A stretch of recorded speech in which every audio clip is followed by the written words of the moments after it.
안녕하세요. 인생사연들 진행자입니다. 오늘도 채널에 방문해주셔서 감사합니다. 2026년 4월 14일 사연 시작하도록 하겠습니다. 꼴도 보기 싫으니까 빨리 꺼져.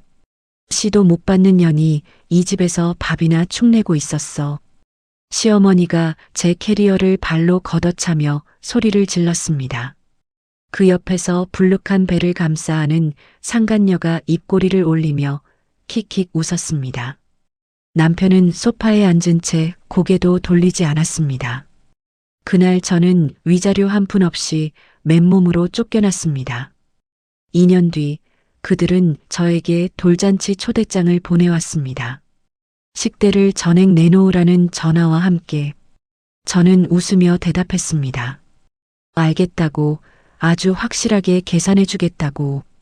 그 돌잔치가 지옥으로 변할 줄은 그들은 꿈에도 몰랐습니다. 오늘의 사연 시작합니다. 수요일 오전 강남 본사 대표실 창으로 4월의 햇살이 쏟아져 들어왔습니다. 저는 결제 서류 위에 볼펜을 내려놓고 목을 좌우로 돌렸습니다. 전국 신계 가맹점의 매출 보고서, 신규 출점 계획서, 식자재 납품 계약서까지 오전 내내 쉴 틈 없이 도장을 찍어댔더니 손목이 뻣뻣하게 굳어 있었습니다. 그때 비서실장 김민지가 노크도 없이 문을 열고 들어왔습니다. 민지는 양손에 우편물 묶음을 안고 있었는데 그 위에 유독 눈에 띄는 두툼한 금박 봉투 하나가 올려져 있었습니다.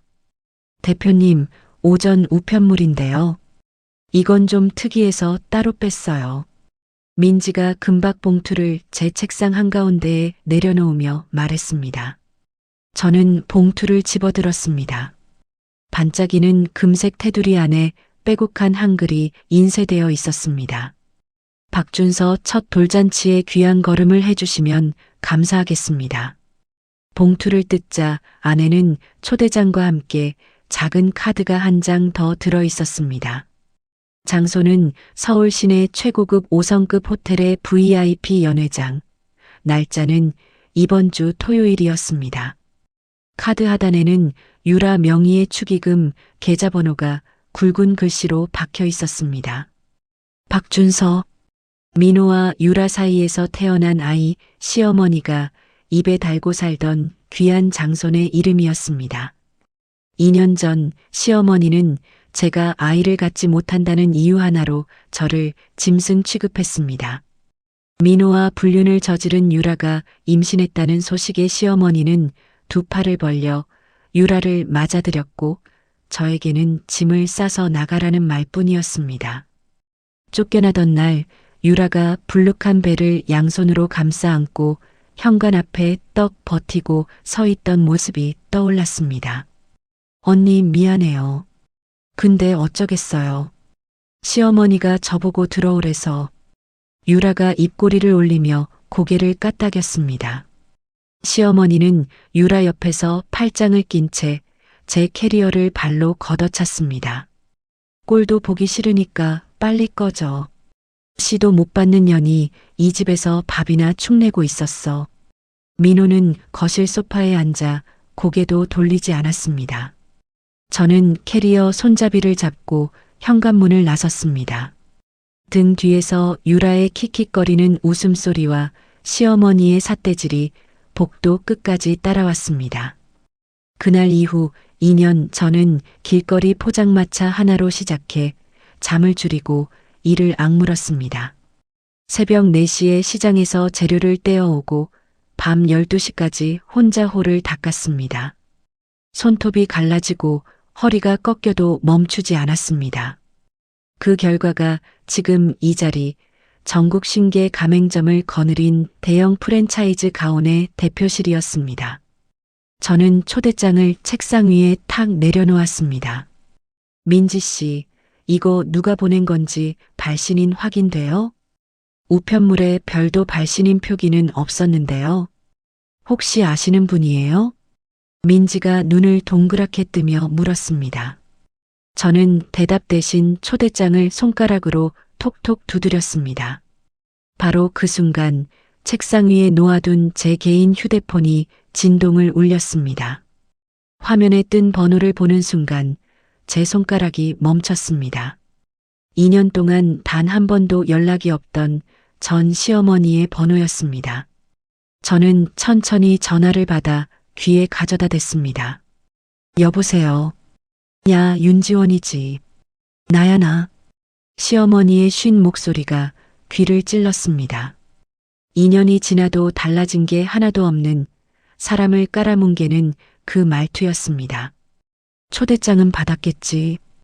이번 토요일에 우리 준서 돌잔치 하는 거 알지? 네, 방금 확인했습니다. 그래서 말인데 너 이제 좀 번다며. 인터넷에 다 나오더라. 돈 좀 벌었으면 이 집안에서 밥 먹고 잠자며 은혜 입은 거 갚아야 할 거 아니야. 시어머니가 기침 한 번 하더니 목소리를 한 톤 높였습니다. 토요일 날 호텔로 직접 와. 식대 전액 내가 계산해. 염치가 있으면 그 정도는 해야지. 저는 수화기를 쥔 손에 힘을 주었습니다. 손등 위로 핏줄이 돋아올랐습니다. 2년 동안 연락 한 통 없다가 돈이 궁하니 전화를 걸어온 것이었습니다. 저를 내쫓아 놓고도 여전히 호구로 보는 그 뻔뻔함에 심장이 빠르게 뛰기 시작했습니다. 하지만 저는 입꼬리를 천천히 끌어올렸습니다. 알겠습니다, 어머님. 토요일에 직접 가겠습니다. 아주 확실하게 계산 치러드릴게요. 그래, 그래야 사람이지. 빈손으로 오지 말고. 시어머니가 코웃음을 치며 전화를 끊었습니다. 저는 꺼진 화면을 한참 내려다보다가 휴대폰을 책상 위에 놓았습니다. 민지 씨. 네, 대표님. 목요일부터 주말까지 잡혀 있는 일정 전부 취소해 주세요. 민지가 태블릿을 꺼내 일정표를 확인하더니 눈을 크게 떴습니다. 전부요? 목요일에 투자사 미팅이랑 금요일 신규 매장 현장 점검도 다 빠지시게요? 전부 다요. 대신 법무팀 강도윤 변호사한테 긴급 미팅 잡아주시고 사설 정보업체 박 소장한테도 오늘 중으로 연락 넣어주세요. 민지가 고개를 끄덕이며 빠르게 메모를 했습니다. 저는 서랍에서 정보업체 전용 계좌가 적힌 메모를 꺼냈습니다. 그리고 착수금 입금을 위해 휴대폰 뱅킹 앱을 열었습니다.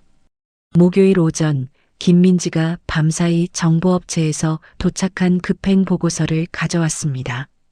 저는 커피잔을 옆으로 밀어놓고 봉투를 뜯었습니다. 첫 장부터 눈이 휘둥그레졌습니다. 민호는 제가 성공시킨 가온의 메뉴 구성과 인테리어를 그대로 베껴서 매장을 열었다가 1년도 못 버티고 문을 닫은 상태였습니다. 남은 건 밀린 임대료와 식자재 외상값, 거기에 사채까지 끌어다 쓴 빚더미뿐이었습니다. 시어머니는 아들의 빚을 틀어막겠다고 살던 아파트를 재산금융권에 담보로 넘겼는데 이자를 못 갚아서 경매 직전까지 몰린 상황이었습니다. 더 가관인 건 유라였습니다. 남편이 파산 직전인데도 유라는 카드 돌려막기로 명품을 사들이고 있었습니다. 보고서 마지막 장에는 유라가 이번 돌잔치를 초호화로 기획한 진짜 이유가 적혀 있었습니다. 하객들에게 걷어들인 축의금으로 자기 카드값과 밀린 빚을 갚으려는 속셈이었습니다. 초대장 하단에 축의금 계좌번호를 굵직하게 박아놓은 것도 그래서였습니다. 저는 보고서를 덮고 의자 등받이에 몸을 기댔습니다. 돌잔치가 아니라 축의금 수금 행사였던 겁니다. 그때 민지가 급하게 문을 두드렸습니다. 대표님, 1층 매장에서 연락이 왔는데요. 손님 한 분이 홀 한가운데서 물건을 던지고 소리를 지르고 있대요. 민지가 태블릿에 실시간 CCTV 화면을 돌려 보여줬습니다. 화면 속에서 흰 머리를 질끈 묶고 팔을 휘두르는 여자가 보였습니다. 전 시어머니였습니다. 보안팀한테 연락해서 홀 입구에 대기시켜 주세요. 제가 직접 내려갈게요. 그리고 매장 CCTV 녹화 상태 확인하시고 절대 끄지 마세요.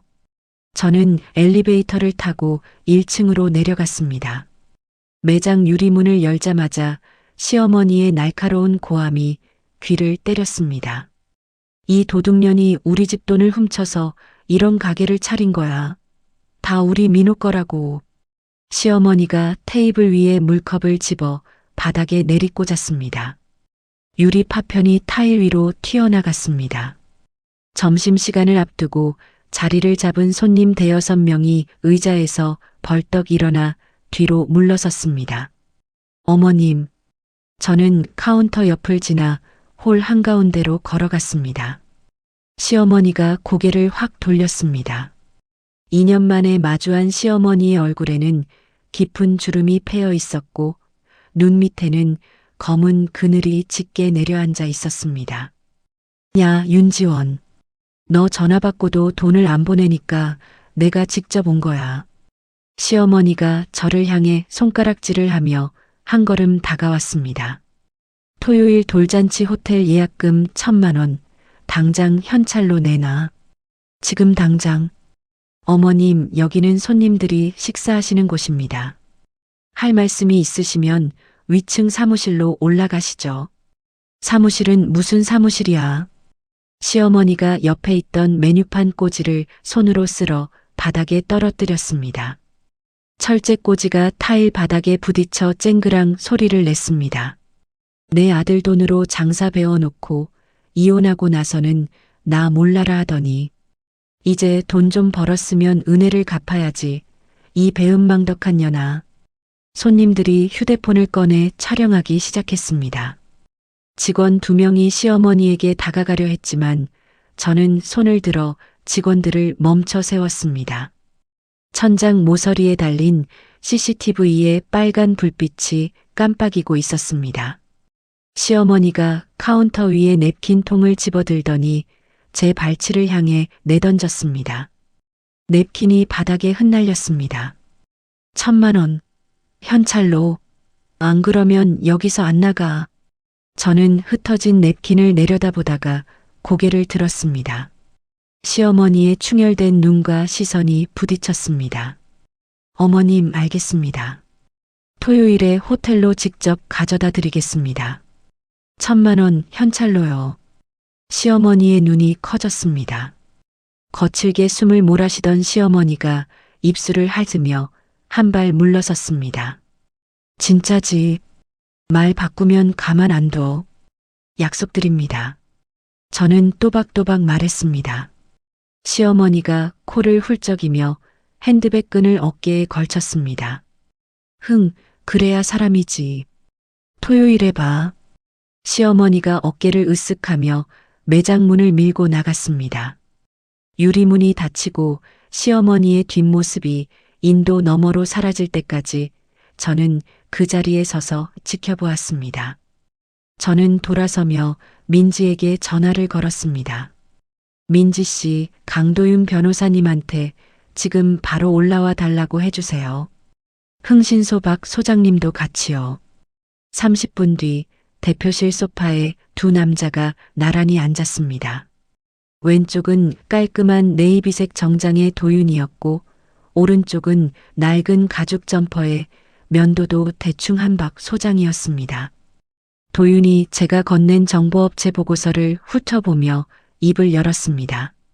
파산 직전이네요. 이 상태에서 5성급 호텔 돌잔치를 여는 건 축의금을 끌어모으려는 수밖에 없습니다.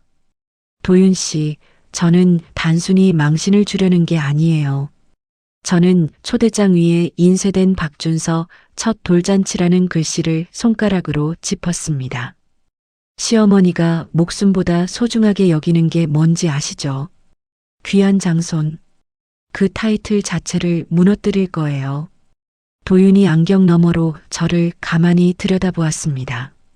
아이의 친부가 민호가 아닐 수도 있다고 보시는 겁니까? 확인하려는 겁니다. 박 소장님.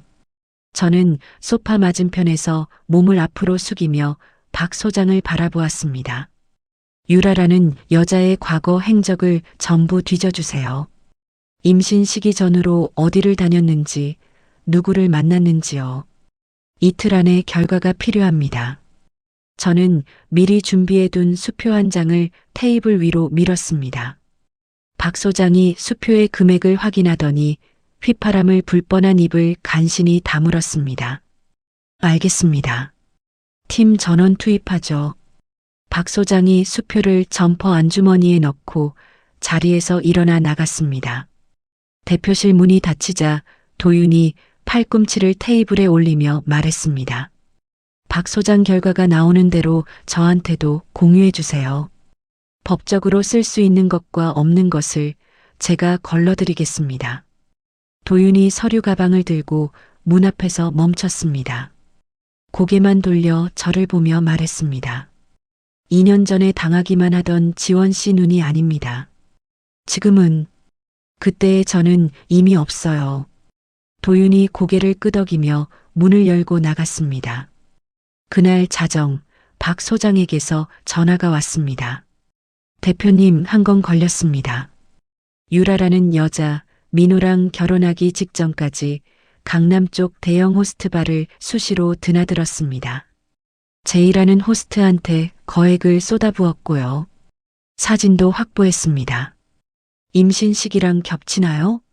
정확히 겹칩니다. 그리고 하나 더요. 유라가 지금까지도 민호 명의 신용카드로 제이라는 남자의 도박 빚을 대신 갚아주고 있습니다. 둘이 만남도 끊기지 않은 겁니다. 저는 의자 팔걸이를 꽉 움켜쥐었습니다. 손끝에서 올라오는 미세한 떨림은 분노가 아니라 확신이었습니다. 수고하셨습니다. 확보한 자료 전부 암호화해서 내일 아침까지 강도윤 변호사님 사무실로 보내주세요. 전화를 끊고 저는 도윤에게 문자를 보냈습니다. 내일 아침 박 소장 보고서 확인하시면 바로 연락주세요. 유전자 검사가 필요합니다. 잠시 뒤 도윤에게서 답장이 왔습니다. 24시간 급행 검사가 가능한 곳을 알아보겠습니다. 저는 휴대폰을 내려놓고 의자 등받이에 깊이 몸을 묻었습니다. 토요일까지 남은 시간은 이틀이었습니다. 금요일 아침 박 소장에게서 전화가 왔습니다. 대표님, 샘플 확보했습니다. 어떻게요? 제 직원 한 명을 도시가스 검침원으로 위장시켜서 민호네 집에 들여보냈습니다. 시어머니가 현관에서 검침 서류에 정신이 팔린 사이에 거실에 있던 아기 공갈 젖꼭지랑 입 닦은 티슈를 지퍼백에 넣어서 빠져나왔고요. 제이 쪽은요? 강 변호사님이 직접 나서셨습니다. 제이가 자주 가는 도박장 근처에서 잠복하다가 그 남자가 피우고 버린 담배꽁초를 여러 개 확보했습니다. 저는 책상 위에 놓인 시계를 보았습니다. 오전 9시 17분이었습니다. 토요일 돌잔치까지 남은 시간은 하루하고도 반나절이었습니다. 박 소장님, 샘플은 지금 어디에 있어요? 강 변호사님이 2건 다 가지고 계십니다. 지금 검사센터로 출발한다고 하셨고요. 전화를 끊자마자 도윤에게서 문자가 왔습니다. 샘플 2건 접수 완료. VIP 24시간 급행으로 넣었습니다. 오늘 밤까지 결과 나옵니다. 저는 문자를 확인하고 휴대폰을 내려놓았습니다. 이제 할 수 있는 것은 기다리는 것뿐이었습니다. 오전 일과를 억지로 소화하며 결제 서류에 도장을 찍었지만 볼펜을 쥔 손끝이 자꾸 서류 위를 헛돌았습니다. 점심도 넘기고 오후 내내 대표실을 서성이다가 창밖이 주황빛으로 물들기 시작했습니다. 금요일 저녁 8시 42분 도윤이 대표실 문을 열고 들어왔습니다. 한 손에 암호화된 태블릿을 들고 있었습니다. 늘 차분하던 도윤의 눈빛에 미세한 떨림이 서려 있었습니다. 나왔어요? 나왔습니다. 도윤이 태블릿을 제 책상 위에 올려놓고 화면을 켰습니다. 흰 바탕 위에 검은 글씨와 숫자가 빼곡하게 적힌 유전자 검사 결과지가 떠올랐습니다. 저는 화면을 위에서 아래로 천천히 읽어 내려갔습니다. 심장이 목구멍까지 치밀어 올라왔습니다. 검사 대상자 A. 박민호의 아들 박준서. 검사 대상자 B. 호스트 J. 민호와 아기의 친자 확률 0%. J와 아기의 친자 확률 99.9%. 결과지 하단에 붉은색 직인이 선명하게 찍혀 있었습니다. 저는 태블릿 화면에서 눈을 떼지 못한 채 의자 팔걸이를 움켜쥐었습니다. 0%. 네. 민호 씨와 아이 사이에 혈연 관계가 없다는 뜻입니다. 반대로 J라는 남자와는 99.9% 친부로 확정입니다.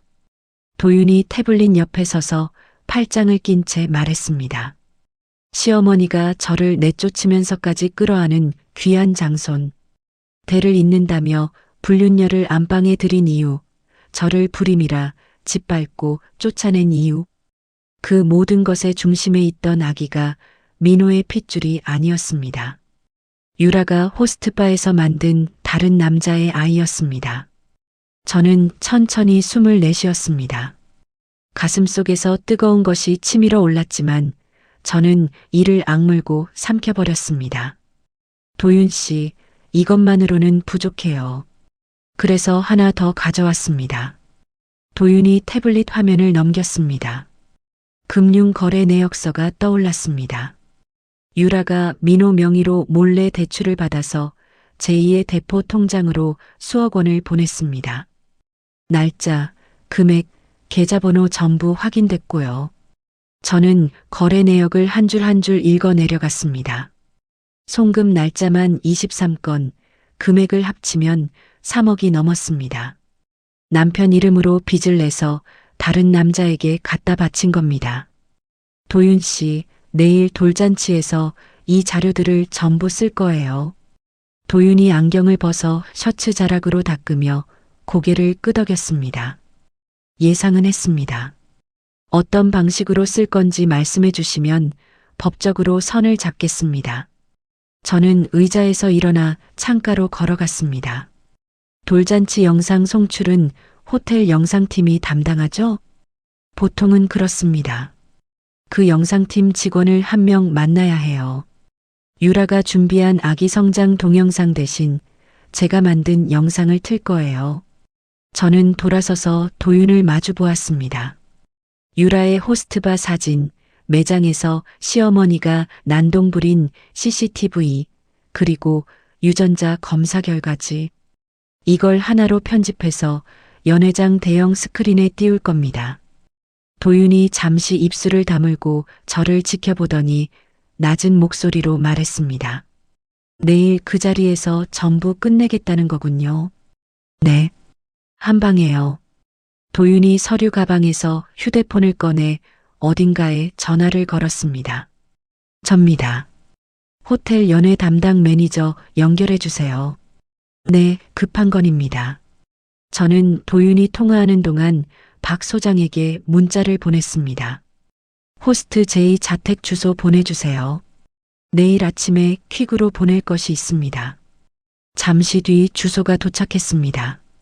내일 아침 제2의 자택으로 유전자 검사 결과지 사본과 돌잔치 초대장을 익명으로 보낼 겁니다. 자기 핏줄이라는 사실을 알게 된 남자가 가만히 앉아 있을 리 없었습니다. 도윤이 통화를 마치고 돌아왔습니다. 호텔 영상팀 직원, 오늘 밤 11시에 호텔 로비에서 만나기로 했습니다. 고마워요, 도윤 씨. 한 가지 더요. 민호한테 돈을 떼인 사채업자들 연락처 확보할 수 있어요? 도윤의 눈이 가늘어졌습니다.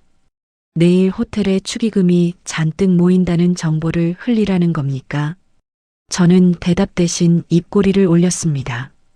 도윤이 짧게 한숨을 내쉬며 고개를 끄덕였습니다. 알겠습니다. 제가 처리하죠. 저는 책상 서랍에서 빈 USB 하나를 꺼내 도윤에게 건넸습니다. 영상 편집은 제가 밤새 붙어서 할게요. 내일 아침까지 이 USB에 담아 놓을 테니 호텔 영상팀 직원한테 전달해 주세요. 도윤이 USB를 받아 쥐고 대표실 문을 향해 걸어갔습니다. 문손잡이에 손을 얹은 도윤이 고개를 돌렸습니다. 지원 씨, 내일 제가 옆에 있겠습니다. 저는 고개를 끄덕였습니다. 도윤이 문을 닫고 나간 뒤 저는 컴퓨터를 켜고 영상 편집 프로그램을 열었습니다. 시계는 밤 9시를 가리키고 있었습니다. 토요일 오전 저는 은행 본점 문이 열리자마자 은행장실로 안내받았습니다. 미리 연락을 넣어두었기에 빳빳한 신권 5만원권 200장이 은행 띠지로 단단하게 묶여 준비되어 있었습니다. 1,000만원짜리 현금 다발을 양손에 쥐자 묵직한 무게가 손바닥을 눌렀습니다. 저는 수행원이 들고 온 가방을 테이블 위에 올려놓았습니다. 특수 제작된 명품 크리스털 투명 가방이었습니다. 아니 훤히 들여다보이는 이 가방에 현금 다발을 빈틈없이 채워 넣었습니다. 투명한 벽 너머로 5만원권의 초록빛이 선명하게 빛났습니다. 은행을 나서며 저는 차 안에서 도윤에게 전화를 걸었습니다. 도윤 씨, USB 전달은 됐어요? 새벽에 영상팀 직원한테 직접 건넸습니다. 유라가 준비한 USB 대신 우리 것을 꼭기로 확약받았고요. 제이한테 보낸 퀵은요? 오전 8시에 배달 완료 확인했습니다. 유전자 검사 결과지 사본이랑 돌잔치 초대장 둘 다 문 앞에 놓고 왔다고 합니다. 사채업자 쪽은요? 어젯밤에 익명 문자를 보내놨습니다.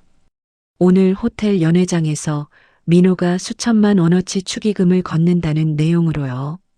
저는 창밖으로 스쳐 지나가는 거리를 바라보며 고개를 끄덕였습니다.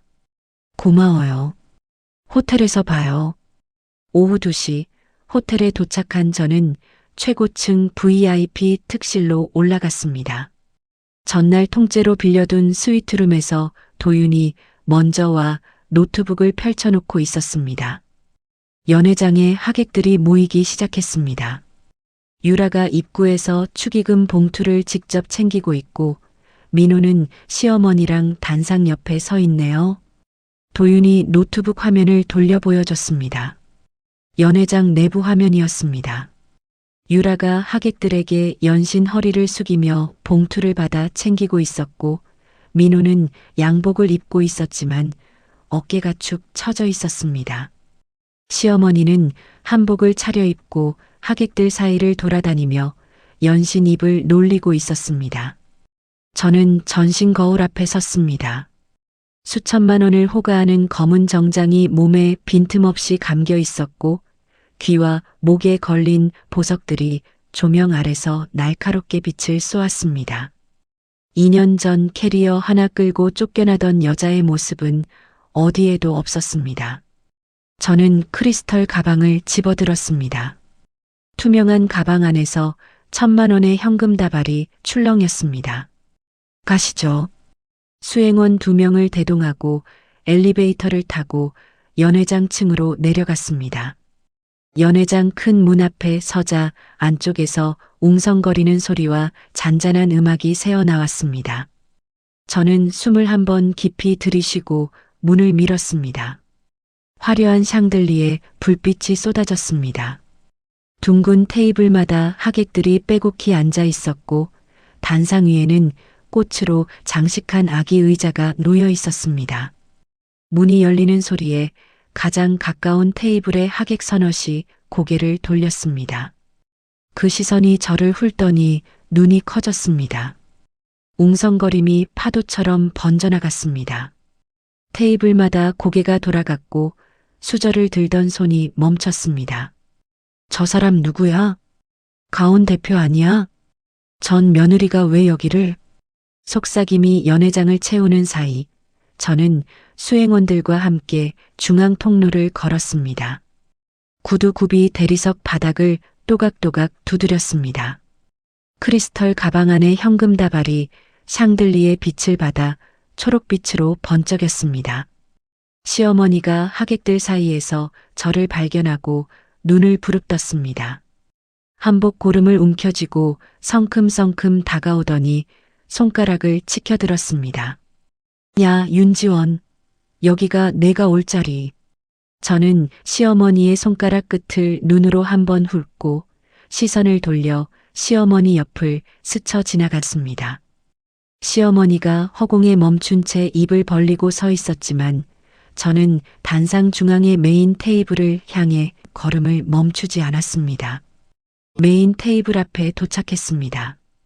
유라가 분홍색 드레스를 입고 테이블 옆에 서 있었고 민호가 유라 뒤에서 축의금 봉투를 정리하다가 고개를 들었습니다. 민호의 눈이 저를 보는 순간 휘둥그레졌습니다. 지원이? 내가 왜? 저는 대답하지 않았습니다. 크리스털 가방을 두 손으로 들어 올려 메인 테이블 한가운데에 내려놓았습니다. 쾅! 묵직한 소리가 연회장에 울렸습니다. 테이블 위에 꽃병이 흔들렸고 가까운 테이블에 앉은 하객들이 움찔했습니다. 투명한 가방 안의 신권 다발이 모든 하객들의 시선을 빨아들였습니다. 유라가 현금을 보고 눈을 크게 뜨더니 입술을 달싹였습니다. 이게 약속한 1,000만 원이에요. 저는 유라와 민호를 번갈아 보며 가볍게 목례를 건넸습니다. 그리고 돌아서서 단상 옆 VIP석 의자에 다리를 꼬고 앉았습니다. 연회장이 술렁였습니다. 하객들이 수군거리는 소리가 홀 전체를 채웠고 시어머니가 뒤늦게 단상으로 달려와 민호의 팔을 잡아 끌며 뭐라 소곤거렸습니다. 유라가 얼굴을 붉힌 채 마이크를 집어들었습니다. 떨리는 목소리로 하객들에게 웃어 보이려 애쓰며 말했습니다. 자, 잠깐 소란스러웠죠. 지금부터 우리 준서의 성장 동영상을 보여드릴게요. 조명 부탁드립니다. 유라가 연회장 뒤쪽 조명 부스를 향해 손을 흔들었습니다. 매수된 영상팀 직원이 고개를 끄덕이는 게 보였습니다. 연회장의 조명이 천천히 어두워졌습니다. 단상 뒤 거대한 스크린에 불이 들어왔습니다. 하지만 화면에 나타난 것은 아기 사진이 아니었습니다. 어두운 호스트바의 붉은 조명 아래 한 남자의 무릎 위에 올라앉아 지폐를 공중에 흩뿌리는 여자가 스크린 가득 비쳤습니다. 유라였습니다. 스크린 속 유라가 호스트 제이의 무릎 위에서 샴페인 잔을 들어 올리며 웃고 있었습니다. 테이블 위에는 돈다발이 흩어져 있었고 제이가 유라의 허리를 감싼 채 카메라를 향해 V를 그리고 있었습니다. 연회장이 순식간에 얼어붙었습니다. 마이크를 쥔 유라의 손이 덜덜 떨리기 시작했습니다. 이게 뭐야? 이거 내가 준비한 영상이 아닌데. 유라가 조명 부스를 향해 소리를 질렀지만 영상은 멈추지 않았습니다. 장면이 바뀌었습니다. 유라와 제이가 나란히 찍은 셀카 사진이 스크린에 크게 떠올랐습니다. 사진 하단에 촬영 날짜가 선명하게 박혀 있었습니다. 하객들 사이에서 웅성거림이 터져 나왔습니다. 저거 유라 아냐? 호스트바잖아. 저 남자 누구야? 날짜 좀 봐. 결혼하기 직전이잖아. 수군거림이 걷잡을 수 없이 커져갔습니다. 민호가 단상 위에서 스크린을 올려다보며 굳어버렸습니다. 양복 주머니에 넣었던 손이 빠져나와 허공에 멈춰 있었습니다. 그때 스피커에서 여자의 목소리가 울려 퍼졌습니다. 유라의 육성이었습니다. 우리 바보 남편은 자기 새끼인 줄 알고 나한테 돈을 쓸어다 바치잖아. 진짜 웃겨 죽겠어. 킥킥거리는 웃음소리가 스피커를 타고 연회장 구석구석까지 퍼졌습니다. 민호의 얼굴이 하얗게 질렸습니다. 입술이 파르르 떨리더니 목에서 신음이 새어나왔습니다. 유라 이게 무슨 소리야? 민호가 몸을 돌려 유라를 노려보았습니다. 유라가 마이크를 떨어뜨리며 두 손을 내저었습니다. 아냐, 이건 조작이야. 누가 일부러 만든 거라니까. 바로 그 순간 스크린이 하얀 배경으로 바뀌었습니다. 화면 가득 붉은 글씨가 떠올랐습니다. 유전자 검사 결과서, 검사 대상자 A, 박민호와 아들 박준서, 친자 확률 0%, 검사 대상자 B, 제이와 아들 박준서, 친자 확률 99.9%, 결과지 하단의 붉은 직인까지 스크린에 선명하게 확대되었습니다. 연회장 전체가 숨을 멈췄습니다. 찰나의 정적이 흐른 뒤 사방에서 탄식이 쏟아졌습니다. 세상에 남편 자식이 아니래. 0%라니. 아예 피가 안 섞였다는 거잖아. 호스트바 남자 자식이었어? 하객들이 자리에서 벌떡벌떡 일어났습니다. 휴대폰을 꺼내 스크린을 찍는 사람, 입을 틀어막고 옆 사람에게 매달리는 사람, 황급히 짐을 챙기는 사람. 연회장은 순식간에 뒤집어졌습니다. 시어머니가 단상 아래에서 스크린을 올려다보고 있었습니다. 입이 반쯤 벌어져 있었고 눈알이 스크린에 박힌 듯 움직이지 않았습니다. 0%가 무슨 우리 준서가 민호 자식이 아니라고? 그럼 우리 장손이. 시어머니의 목소리가 가늘게 떨렸습니다. 한복 고름을 움켜쥔 손가락이 하얗게 변해 있었습니다. 시어머니의 눈이 풀려갔습니다. 무릎이 꺾이더니 몸 전체가 앞으로 기울었습니다. 입가에 하얀 거품이 보글보글 일었습니다.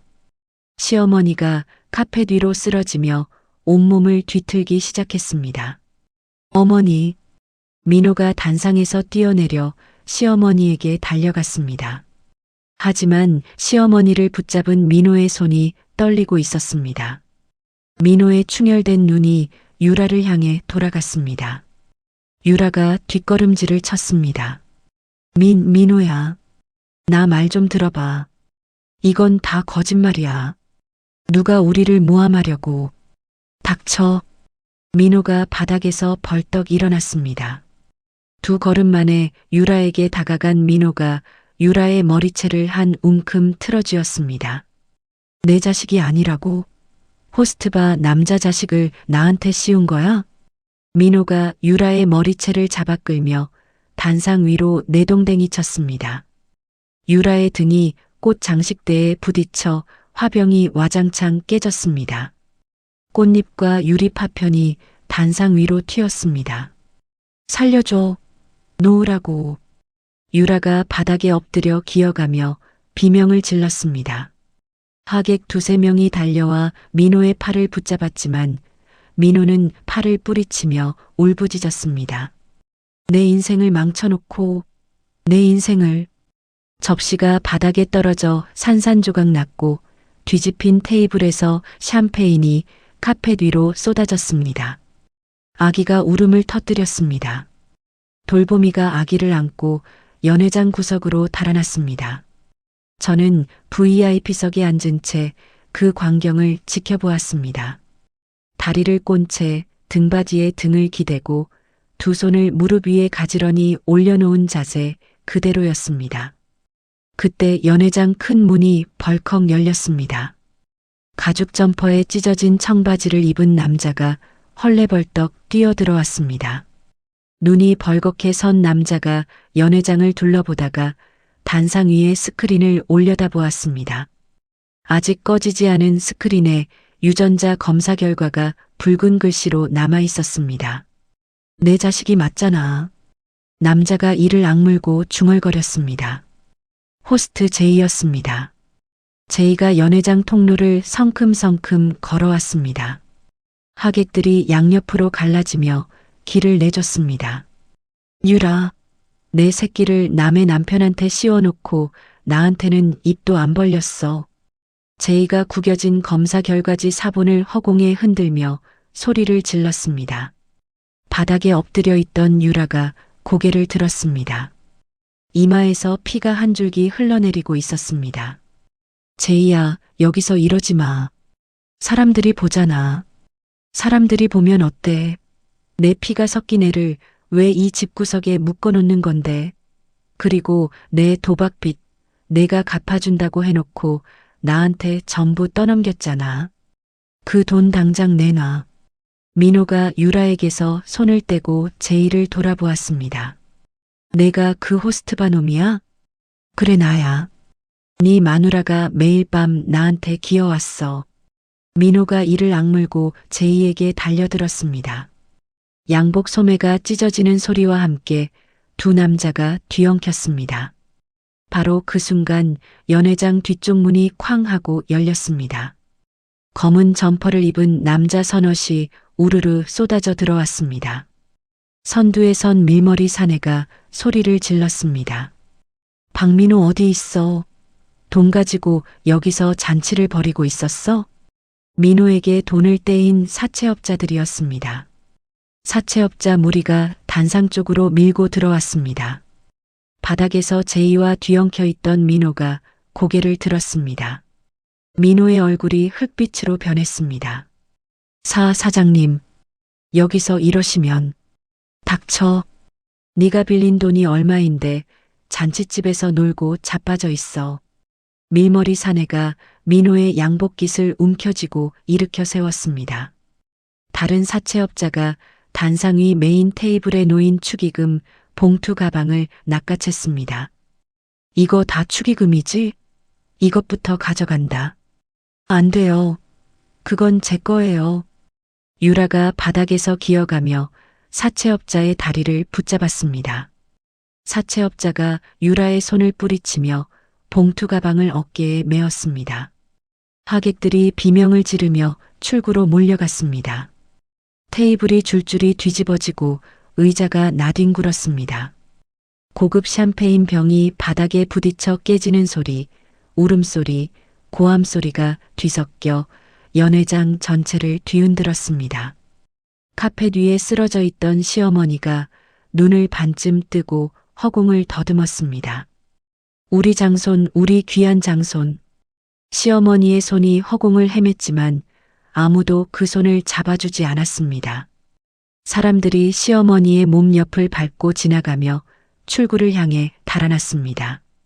멀리서 사이렌 소리가 들려왔습니다. 구급차와 경찰차 소리가 점점 가까워지고 있었습니다. 저는 자리에서 일어났습니다. 정장 자락을 가볍게 털고 크리스털 가방은 테이블 위에 그대로 남겨두었습니다. 수행원 2명이 양옆에 섰습니다. 저는 아수라장이 된 연회장을 등지고 출구를 향해 걸었습니다. 깨진 유리 파편과 쏟아진 샴페인과 흩어진 꽃잎 사이를 지나 한 번도 뒤를 돌아보지 않았습니다. 연회장 문을 나서자 복도에 대기하고 있던 도윤이 곧바로 제 옆에 섰습니다. 끝났습니까? 아직이에요. 저 사람들이 가만히 있을 리 없으니까요. 돌잔치가 끝난 뒤 며칠간은 고요했습니다.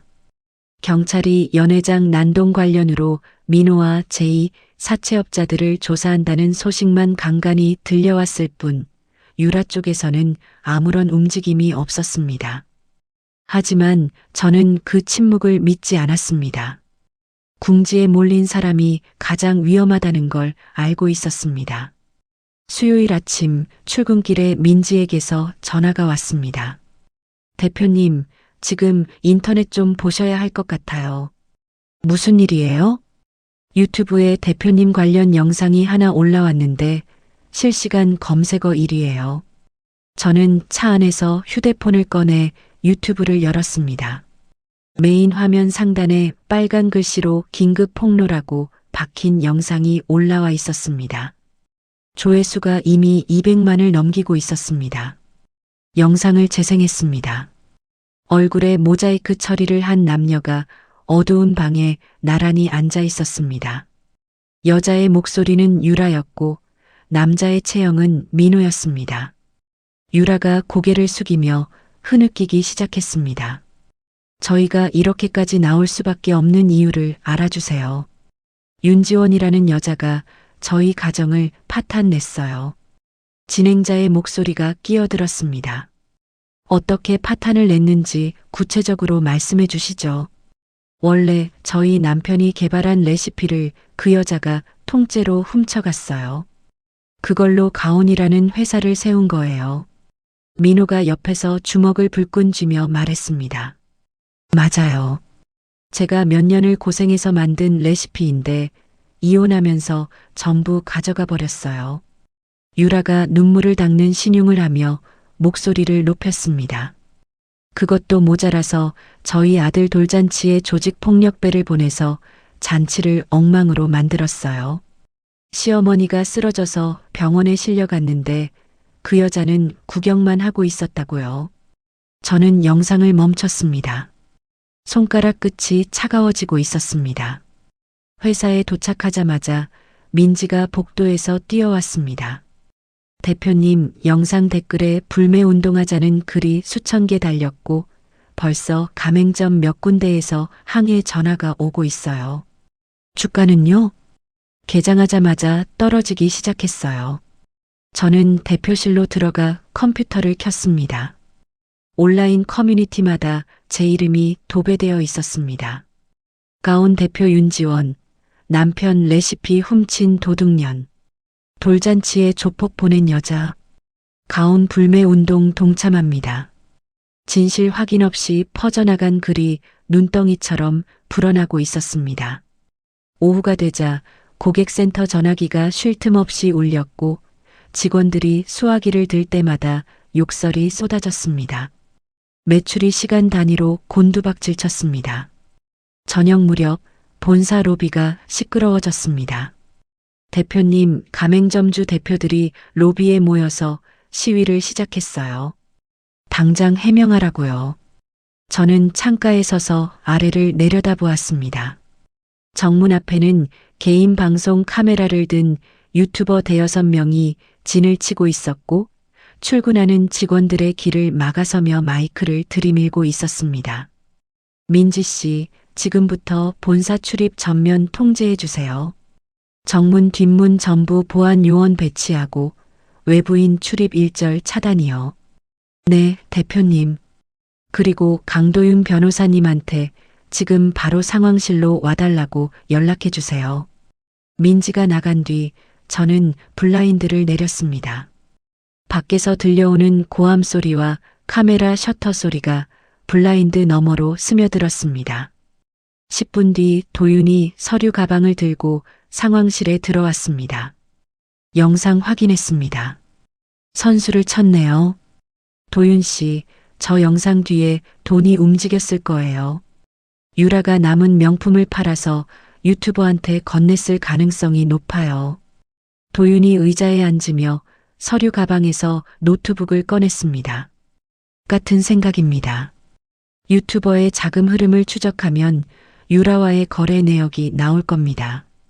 그리고 레시피 도용 주장도 뒤집을 수 있어요. 어떻게요? 지원 씨가 가온 메뉴를 개발할 때 레시피를 제공한 요리 연구가들이 있잖아요. 그분들에게서 합법적으로 권리를 넘겨받은 공증 서류가 남아 있습니다. 반대로 민호는 지원 씨 브랜드를 표절했다가 회사 공금까지 횡령한 전력이 있고 검찰에 넘겨진 기록도 있어요.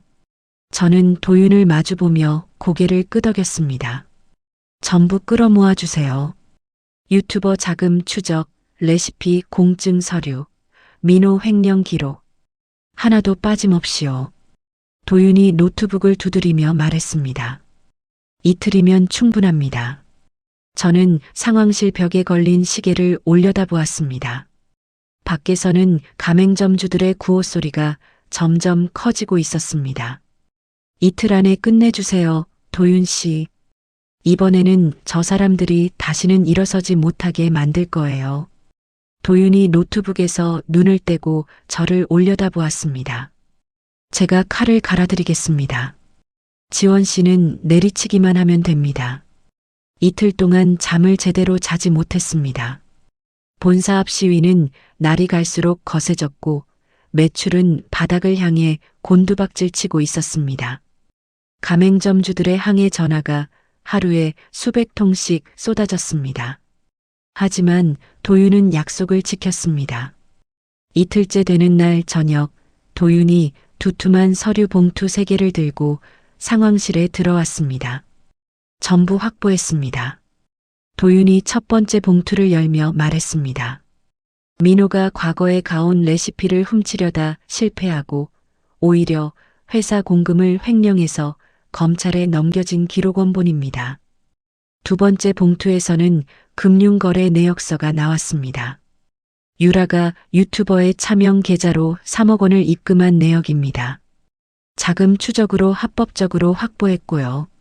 세 번째 봉투를 열자 사진 여러 장이 쏟아졌습니다.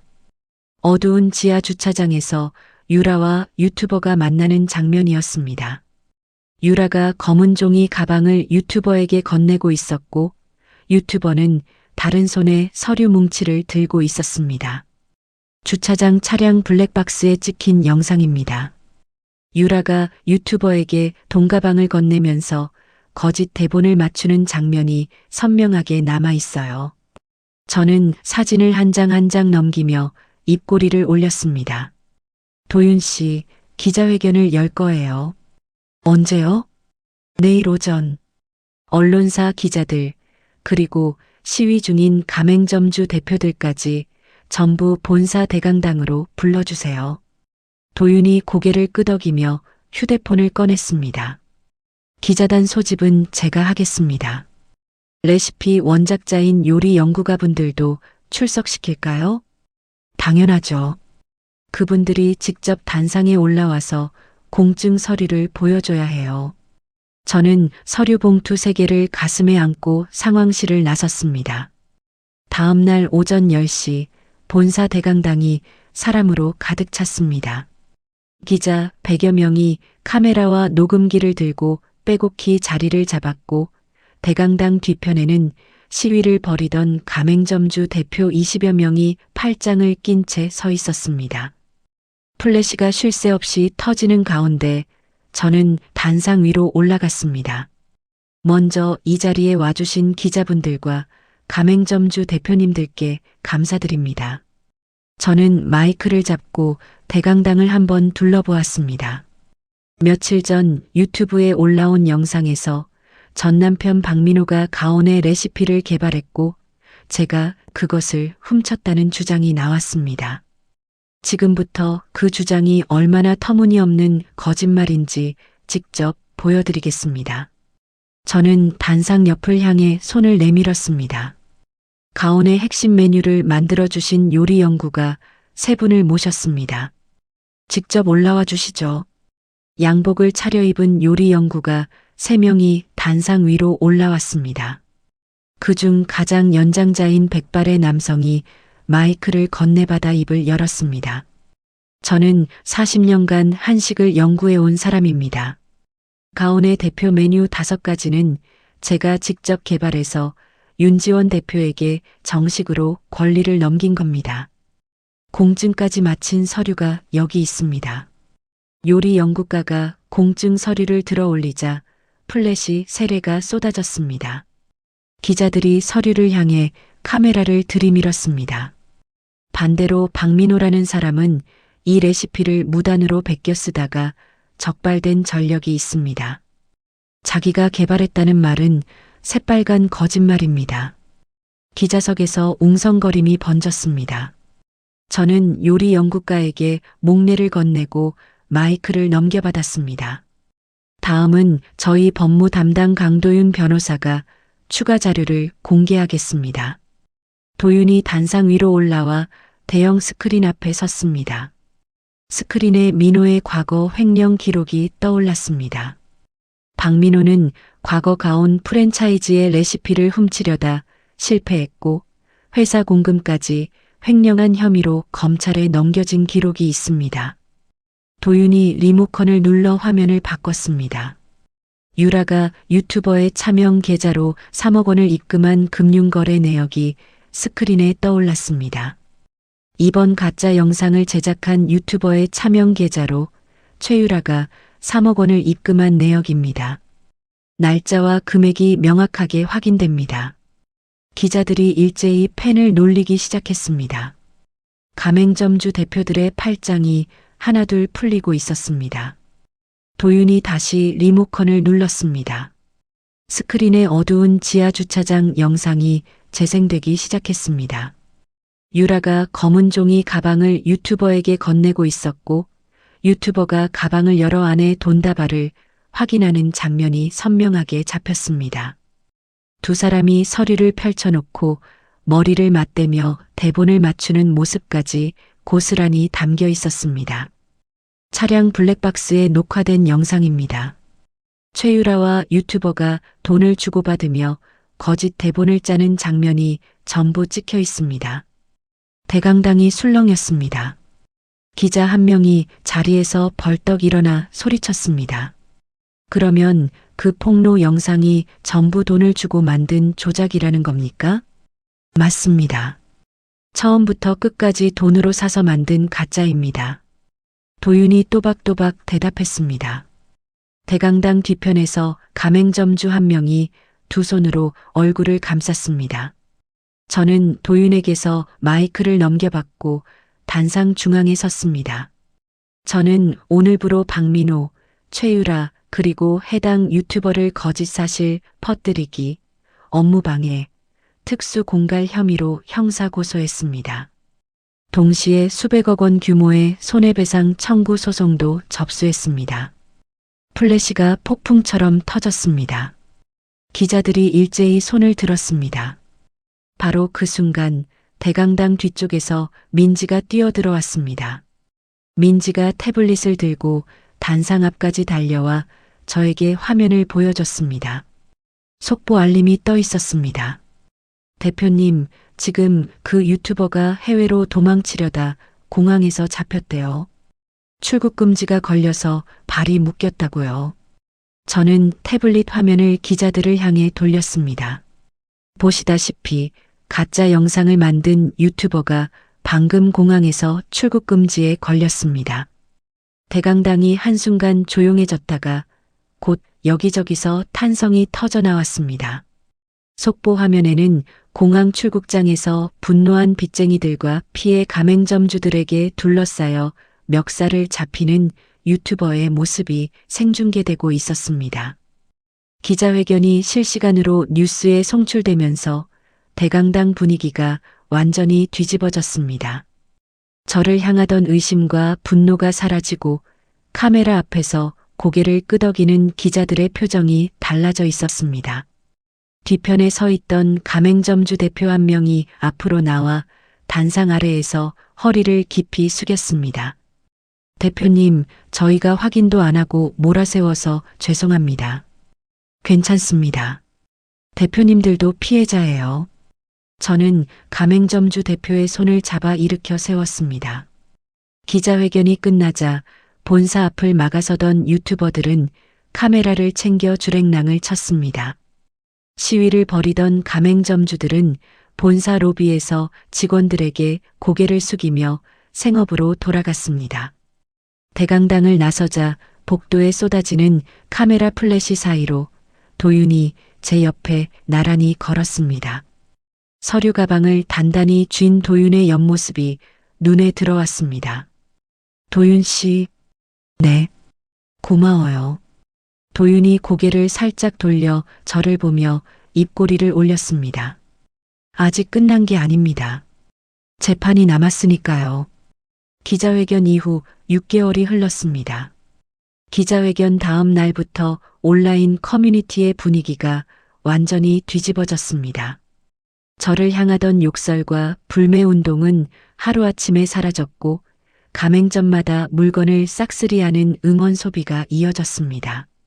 매출은 역대 최고치를 찍었고 주가는 기자회견 전보다 2배 넘게 뛰어올랐습니다. 그리고 6개월 뒤 재판 결과가 나왔습니다. 법정에서 유라의 얼굴을 마주한 건 선고 당일이 처음이었습니다. 수갑을 찬 유라가 피고인석에 앉아 있었습니다. 반년 전 분홍색 드레스를 입고 돌잔치 마이크를 잡던 여자의 모습은 어디에도 없었습니다. 뼈만 앙상하게 남은 얼굴에 다크서클이 눈 밑까지 내려와 있었습니다. 재판장이 선고문을 읽기 시작했습니다. 피고인 최유라에게 징역 3년을 선고합니다. 유라가 피고인석에서 고개를 떨구었습니다. 어깨가 들썩이며 흐느끼는 소리가 새어나왔지만 방청석에서 동정하는 사람은 아무도 없었습니다. 유라에게 돈을 받고 가짜 영상을 만든 유튜버도 같은 날 유죄 판결을 받았습니다. 채널은 영구 삭제되었고 피해 가맹점주들이 낸 수백억 원의 손해배상 소송에 휘말려 완전히 파산했습니다. 법정을 나서는데 도윤이 서류 가방을 들고 뒤따라왔습니다. 민호 쪽 소식도 들어왔습니다. 어떻게 됐어요? 손해배상 판결을 감당하지 못하고 정가자 신분으로 일용직을 전전하고 있답니다. 도윤이 걸음을 멈추고 저를 바라보았습니다. 그리고 하나 더요. 민호가 아기에 대한 친생자 부인 소송을 포기했습니다. 변호사를 선임할 돈이 없어서요. 저는 법원 계단에 멈춰섰습니다. 그러면 민호가 법적으로 제2 아들의 아버지로 남는 거예요? 네. 매달 일당에서 양육비가 강제로 빠져나갑니다. 남의 자식 양육비를 평생 내야 하는 겁니다. 저는 하늘을 올려다보았습니다. 맑은 가을 하늘이 법원 건물 위로 넓게 펼쳐져 있었습니다. 시어머니는요? 집이 경매로 넘어가서 길거리로 나앉았고 치매 증상이 심해져서 무료 급식소를 전전하고 있다고 합니다. 지나가는 아이들만 보면 장손이라 부르며 매달린답니다. 저는 아무 말 없이 계단을 내려갔습니다. 2년 전 현관 앞에서 제 캐리어를 발로 걷어차던 시어머니의 모습이 스쳐 지나갔습니다. 가슴 한쪽이 먹먹했지만 눈물은 나오지 않았습니다. 그 사람들이 스스로 선택한 길이었습니다. 제이는요? 유라가 남긴 빚을 떠안게 될까 겁먹고 아기를 보육원에 맡긴 채 야반도주했습니다. 종적을 감췄고요. 도윤이 담담하게 말했습니다. 저는 고개를 끄덕이며 법원 주차장을 향해 걸었습니다. 서로를 속이고 이용하던 사람들의 끝은 하나같이 비참했습니다.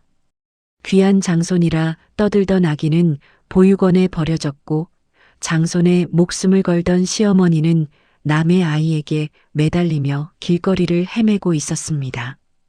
그로부터 한 달 뒤 저는 새로 완공된 가온 신사옥에서 글로벌 투자 유치 론칭 파티를 열었습니다. 해외 시장 진출을 선언하는 자리였습니다. 대형 투자사 대표들과 해외 바이어들이 신사옥 대강당을 가득 채웠고 기자들의 카메라가 단상 위에 저를 비추고 있었습니다.